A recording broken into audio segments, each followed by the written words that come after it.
Hi everyone and welcome back to my channel. If you like this type of video, don't forget to subscribe and give us a huge thumbs up if you like it.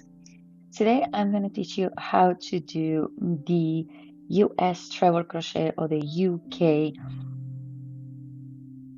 double treble crochet.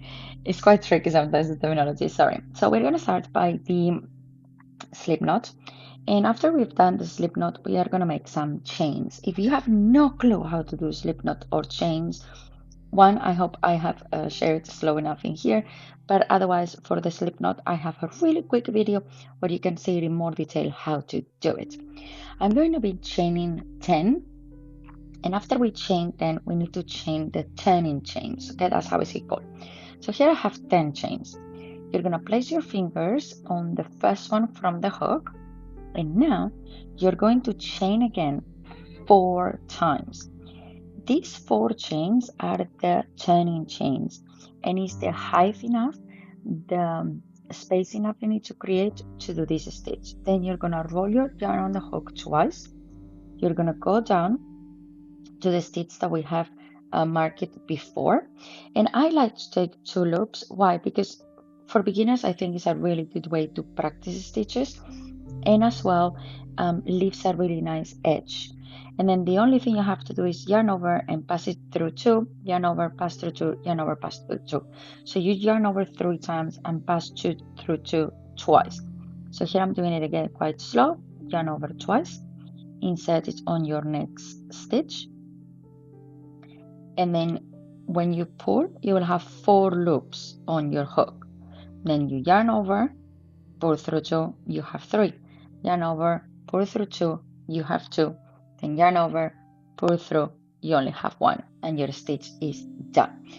So this is the repetition. This stitch is quite a loose stitch, so don't expect to see it as tight as we have seen others. Maybe with practice you will be able to make it a lot tighter. Here I'm doing it really softly and slowly to show it to you, but it's quite tricky to get this stitch tight enough to be a stitch that can cover something, if that makes any sense. You're gonna see really soon what I mean when I show you the result. So if you see it is loose, does not mean you need to apply more tension. It's quite a loose. They're like posts, like little towers of stitches that have quite a big gap in between. Okay, so here I'm sharing just a simple example, but as an absolute beginner, you can do scarves, you can do ear warmers, you can even do a phone cover with this stitch. The only thing you have to do is adjust your chains to that and then practice. And the reason why I'm saying this, well, I have my Crafty Crocheters students. I am the mentor of crochet and knitting in Crafty Crocheters. It's a master class that I'm sharing online where I teach from absolute beginners to absolute pros. So both of them, from beginners to advanced, they have their own desires of, okay, I want to have a finished project when I'm practicing a stitch. I don't want just to practice a stitch for nothing. So for absolute beginners, I always recommend them to choose something simple. As I say, a scarf, which is a rectangle, a very long rectangle, right? Or a ear warmer, again, is another rectangle folded in half. A phone case, um, headphones cover as well. There's so many possibilities of things that you can do. And as well, here on YouTube, I'm going to be bringing you really simple projects so you can practice it yourself. Here you can see first row is finished. And if you're more interested in the masterclass that we're starting September 1st, please check the description box down below when you can find all the information about it. For row number 2, you're going to chain 4 and turn like a book.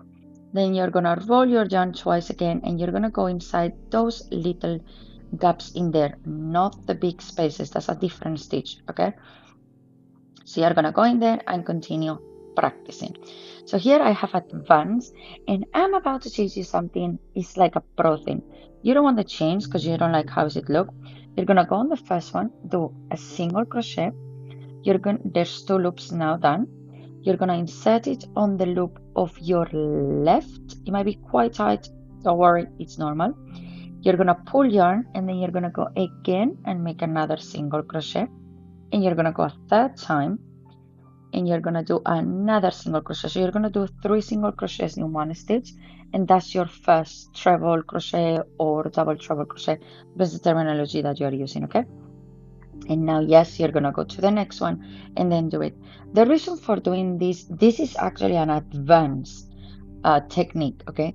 And the reason why we are doing it is because sometimes when we do the chains, especially in this case with 4 chains, we end up with really round borders, round edges. Some of us, we don't like it. I'm a neurodivergent. I suffer from OCD. So obviously for me, that is a no-no unless it goes okay with the project. But in this case, it is not. So that's why I searched for many years for a technique that will allow me to create a border that is perfect and it cannot be seen. Same like I never like to show where is my beginning or my end of my project. And that is a trick that you can use. And you can use it in all of the stitches that you are going to do. I will just say with a basic one, the single crochet or double crochet on the UK, you just have to chain one and that chain always disappears. So here we are arriving at the very end where we have the chains before. And again, why don't I suggest the chains for the absolute beginners? Is because they're really confusing. Okay, but here we are. I'm going to show you one more time. So you just go on the first one and then you do like that. So US terminology, okay? Half double crochet is one single crochet and then start working.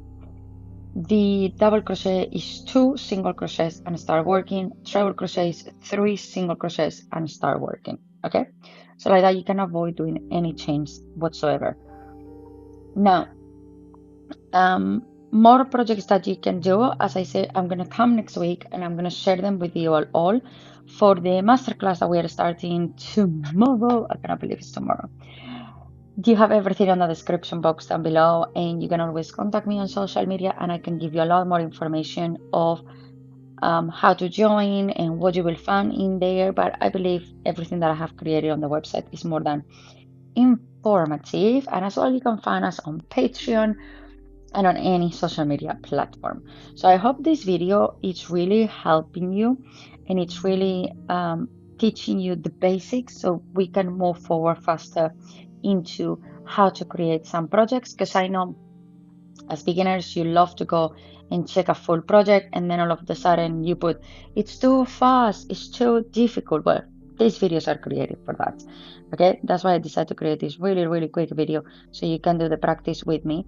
And as I say, what I've just done right now, you can do it even longer and then have a phone case or keep it like this, make another panel, sew it together, and then you have a little card wallet or for your earphones, headphones. Sorry, I couldn't find the word right now. But yes, so as you can see, it's really easy, and I believe this will help you a lot moving forward. And I hope that you join us on the community so you keep growing with us. Here you can see is the whole panel finished. Can you see the big gaps? Can you see what I mean of like it's a quite loose stitch? Here is the front, here is the back, and you can see the difference between when we do the chains and when we do this magic stitch. Thank you so much for watching. I hope you like it, and if you did, you know what you have to do: subscribe and give us a huge thumbs up. And why not watch this?